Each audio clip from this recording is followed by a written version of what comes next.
नमस्कार, आपका आपके चैनल ट्रेडूटेरिया में स्वागत है। तो चलिए ज़्यादा टाइम वेस्ट ना करते हुए हम वीडियो को शुरू करते हैं। तो यहाँ पे जो वीडियो होने वाला है, अभी मार्केट कुछ थोड़ा बहुत करेक्शन में आया था, तो यहाँ पे कौन कौन से ऐसे स्टॉक है जिस पे हम नज़र बना के रख सकते हैं। तो यहाँ पे हमने टाइम फ्रेम 1 डे का सेलेक्ट कर लिया है। अब यहाँ पे हम देखेंगे जो हमारा पहला स्टॉक होने वाला है ये MRPL का है। तो यहाँ पे आप देख सकते हैं इस स्टॉक की अगर हम बात करें तो आप अगर इसको 1 डे के फ्रेम में देखेंगे तो जो इसका ये 199 का लेवल है, ये आप 200 बोल लीजिए। यहाँ पे इसका एक स्ट्रांग सपोर्ट है। यहाँ पे आने के बाद ये कई बार अपसाइड मूवमेंट दिया है। इस बार भी क्रैश में ये इस लेवल पे आ चुका है। यहाँ से नीचे भी गया था, ये कल का है। कल ये आप देख सकते हैं यहाँ पे इसका अगर लो की बात करें तो 189 इसका लो था, फिर यहाँ से इसने बाउंस किया है। तो इस स्टॉक भी आप नज़र बना के रख सकते हैं। चलिए अगले स्टॉक की बात करते हैं। तो ये है यूनियन बैंक का। बैंकिंग स्टॉक थोड़ा कम प्रेफर करता हूँ मैं, क्योंकि बैंक जब गिरना शुरू करते हैं तो 10 से 12% बड़े आसानी से गिर जाते हैं। तो इसलिए इस पर आप अपना रिस्क देख कर ही इन्वेस्ट करिए। अब ये टाइम टेकिंग भी हो सकता है, क्योंकि काफ़ी समय से ये मार्केट पॉजिटिव भी था, तब भी ये नीचे गिर रहा है। चलिए अगले स्टॉक की बात कर लेते हैं। 2 स्टॉक हो चुके हैं हमारे। ये SAIL Steel Authority of India Limited, ये भी कुछ समय पहले अपना ऑल टाइम हाई बना के वापस आया है। उसके बाद फिर यहाँ से ये एक रेंज में फंसा हुआ है। इस स्टॉक में भी आप इन्वेस्ट कर सकते हैं, लेकिन यहाँ पे हो सकता है आपको टाइम लगे, क्योंकि अभी ये मार्केट काफ़ी डाउन आ चुका है, तो यहाँ से इसको निकलने में टाइम लग सकता है। तो इसलिए अगर आप लॉन्ग टर्म के लिए सोच रहे हैं तो इस स्टॉक में आप इन्वेस्ट कर सकते हैं। चलिए ये भी एक बढ़िया स्टॉक हो सकता है। ये इसका एक जो लेवल है, ये मैंने कई बार इसको चार्ट पे देखा है कि एक जो 130 का लेवल है, यहाँ से आने के बाद ये रिवर्स हो जाता है। ये कई बार हुआ है। ये जो एक इलेक्शन वाले क्रेज में भी आया था ये नीचे, एक दिन ये इसमें भी आया था ये नीचे, यहाँ 130 के पास आने के पास ये भी रिवर्स हो गया है। तो कई बार ये यहाँ से रिवर्स हो जाता है। चलिए अगला स्टॉक देख लेते हैं।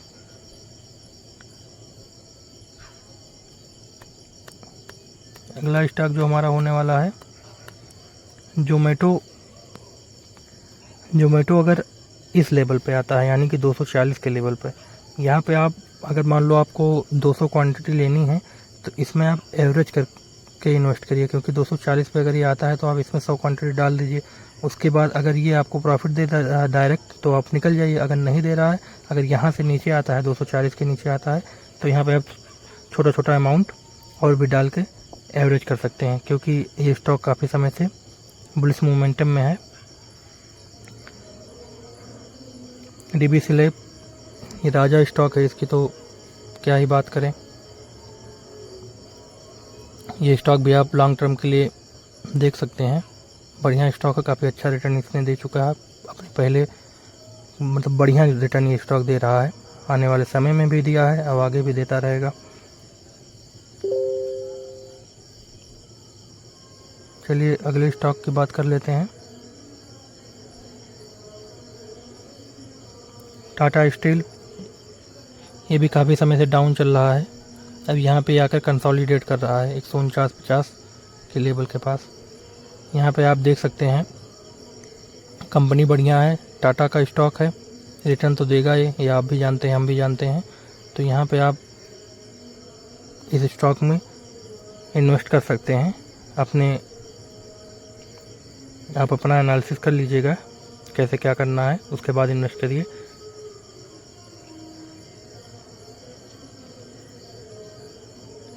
देखिए मैं मार्केट में पिछले 2 साल से हूँ। पहले मैं ऑप्शन करता था, अब मैं पूरी तरह से स्विंग ट्रेडिंग में शिफ्ट हो गया हूँ।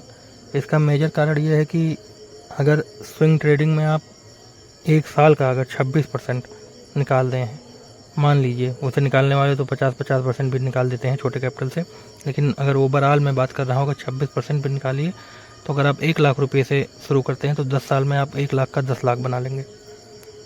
10 लाख का आने वाले 10 साल में 1 करोड़ हो जाएगा, और 1 करोड़ का आने वाले 10 साल में आप लगभग समझ ही सकते हैं कितना हो जाएगा, 10 गुना हो जाता है 10 साल में पैसा।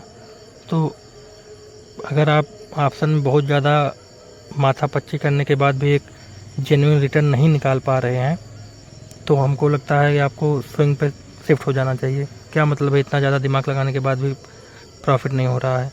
अगला ये प्राग मिल्क देख लेते हैं। ये यहाँ पे एक बार मैंने इसको बाई किया था, जब यहाँ से ये नीचे आया था तो इसको मैंने बाई कर लिया था, फिर मैं यहाँ पे एग्जिट नहीं हुआ था, तो ये काफ़ी समय के बाद अच्छा खासा प्रॉफिट दिया था, जो लगभग 10 से 12% का था प्रॉफिट। अब इस स्टॉक को देखिए, ये एक सपोर्ट एरिया है, इसके नीचे भी आ सकता है, तो यहाँ पे आप अगर इन्वेस्ट करना चाहें तो आधी क्वांटिटी के साथ यहाँ पे आप जा सकते हैं। IOC इंडियन ऑयल कॉरपोरेशन, इसका जो मेरा सपोर्ट रहता है ये 163-62 इसके आसपास रहता है। अगर ये यहाँ पे आता है तो मैं इसमें इन्वेस्ट करने के लिए सोचता हूँ। NHPC, ये भी अपने लगभग सपोर्ट लेवल पे आ चुका है, ये स्टॉक भी आप कंसीडर कर सकते हैं। MMTC, ये भी बढ़िया स्टॉक, ये भी अपनी हाई बना के वापस आया है। ये भी स्टॉक हो सकता है कुछ दिन कंसोलिडेट करे, क्योंकि अभी हाल फिलहाल इसने हाई अपना बनाया है, तो दोबारा इसको वहाँ तक जाने में थोड़ा टाइम लगेगा। अभी नेगेटिव में है, ये 2 दिन में ही देख सकते हैं आप कितना रिटर्न दिया है। चलिए नेक्स्ट स्टॉक की बात कर लेते हैं। तो NIACL है। इस स्टॉक में कम से कम 3-4 बार इन्वेस्ट कर चुका हूँ और छोटा छोटा प्रॉफिट लेके बाहर हो गया हूँ। ये बहुत बढ़िया स्टॉक है। पहले जो इसका सपोर्ट था वो 220 के आसपास था, ये आप देख लीजिए। अब इस स्टॉक में 220 के आसपास आता था तो मैं यहाँ पे इन्वेस्ट कर देता था। उसके बाद मैं यहाँ पर वेट करता रहा कि 220 के आसपास ही आए तो मैं इन्वेस्ट करूँ, लेकिन ये अब क्या हो, अब ये 240 को अपना सपोर्ट बना लिया। 240 के आसपास आते ही ये रिवर्स हो जाता है। अब ये नेक्स्ट टर्म में आ रहा है, अभी देखिए 240 को ब्रेक करता है या नहीं करता है, तो आगे आने वाले समय में देखा जाएगा। लेकिन ये भी बढ़िया स्टॉक है, इसमें भी आप नज़र बना के रख सकते हैं। चलिए आगे बात कर लेते हैं कौन सा स्टॉक है।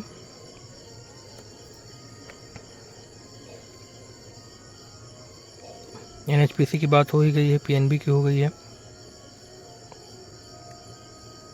ONGC में मैंने काफ़ी पहले इन्वेस्ट किया था, कोल इंडिया में भी इन्वेस्ट किया था।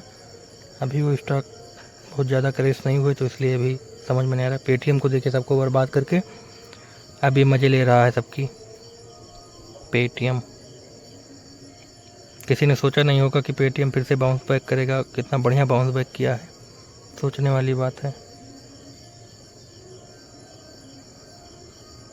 ओला वालों का लगा पड़ा है इस समय। ओला वालों ने भी काफ़ी हद तक पैसा लगा दिया था ओला में।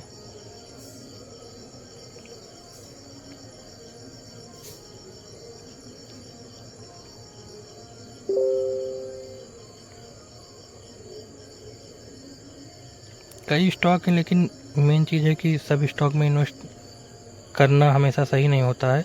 इसलिए आपको कुछ चुनिंदा स्टॉक जिस पे आपको जो चार्ट है वो समझ में आए कि हाँ ये चार्ट यहाँ पे आने के बाद ये रिवर्स होगा, आपको ऐसा कॉन्फिडेंस हो। क्योंकि आप जब ये चार्ट देखेंगे तो आपको ये धीरे धीरे समझ में आने लगेगा कि हाँ ये यहाँ पे होगा। PNB देख लीजिए, ये भी बैंकिंग स्टॉक है। इसमें अपने रिस्क पे अगर आप टाइम देना चाहते हैं तो आप इन्वेस्ट करिएगा, क्योंकि ये आपके ऊपर है। आप अगर बैंक के स्टॉक में इन्वेस्ट करना चाहते हैं तो ये काफ़ी रिस्की रहता है, और सरकारी बैंक तो और ज़्यादा रिस्की होता है। प्राइवेट कम गिरेंगे, सरकारी सबसे ज़्यादा गिर जाता है, थोड़ा सा भी अगर न्यूज आएगा तो। और भी आप कई सारे स्टॉक है, इतने स्टॉक मार्केट में रजिस्टर्ड हैं, लेकिन आप अपना बेस्ट स्टॉक अपना एक वॉच लिस्ट बना लीजिए, उसमें आप रख लीजिए, वहीं से आप देखते रहिए आपको कब बाई करना है। इसका एक डेटा बना के आप कॉपी में या आप कहीं नोट करके रख लीजिए कि यहाँ पे आएगा तो मैं इसको बाई करूँगा, यहाँ पे जाएगा तो एग्जिट करूँगा। उसके बाद मार्केट कंडीशन देखने के बाद आप उस हिसाब से अपना फैसला लीजिए कब एग्जिट करना है, कब इंटर करना है। क्योंकि शेयर मार्केट है, कोई ज़रूरी नहीं कि आप जितना सोचे उतना ही आपको देखे जाए। कम भी हो सकता है, ज़्यादा भी हो, तो उतना आप उस हिसाब से अपना प्लान बना के रखिए। चलिए, ये भी अगर कोई इन्वेस्ट करना चाहता तो ये भी स्टॉक काफ़ी बढ़िया है। ये इसका देख लीजिए 4200 के आसपास इसका बढ़िया सपोर्ट है। अगर ये नीचे आता है यहाँ तक या यहाँ तक 4200 के आसपास भी आता है तो ये भी इन्वेस्ट करने लायक बढ़िया स्टॉक है। इसने अपने पिछले महीने में काफ़ी अच्छा रिटर्न दिया है। अभी ये डाउन ट्रेंड में है, लेकिन एक दिन के रिवर्सल में ये 8 से 10% प्रॉफिट दे के चला जाता है। ये आप देख सकते हैं। अगर यहाँ पे हम प्रॉफिट की बात करें तो 4200, अगर यहाँ पे देखें तो यहाँ से अगर इसने किए 2 दिन में, पिछले 2 दिन में ये देख सकते हैं आप 16% का रिटर्न दिया है। बढ़िया स्टॉक है, आप इसको कंसीडर कर सकते हैं। चलिए वीडियो को बहुत ज़्यादा लंबा नहीं करते हैं, वीडियो को ख़त्म करते हैं। और जहाँ तक बात रही स्विंग ट्रेडिंग की, तो स्विंग ट्रेडिंग की बात करें तो आप अगर इसमें 20%, 40%, 60% ऐसा अगर यूट्यूब पे वीडियो देखते हैं तो कोई बहुत गलत नहीं है, इसमें बन सकता है। लेकिन आप एक एवरेज पकड़ के देखिए, आप एक प्लान के साथ इसमें आइए कि आपको कितना मंथली गेन निकालना है और ओवरऑल आपका प्लान क्या है। लॉन्ग टर्म में सोचिए कि लॉन्ग टर्म व्यू का आपको कितना मार्केट से पैसा निकालना है या कितना आप डालें हैं, आपका गोल क्या है, कितना आपको अचीव करना है आने वाले समय में, तो उस हिसाब से इसमें इन्वेस्ट रहिए। अगर आप इसमें टाइम देंगे तो पक्का आप बढ़िया रिटर्न निकालेंगे। और ये जो ऑप्शन है इससे थोड़ा दूरी बना के रखिए मार्केट में अगर नए हैं तो, क्योंकि शेयर मार्केट सबको समझ में नहीं आता और जिसको समझ में आया है वो पता नहीं क्या क्या कर चुका है इससे। तो इसीलिए अच्छी किताबें पढ़िए और ये रील्स वालों से थोड़ा दूर रहिए इंस्टाग्राम के, नहीं तो इसके चक्कर में आप भी बर्बाद हो जाएंगे। चलिए वीडियो को ख़त्म करते हैं। जय हिंद।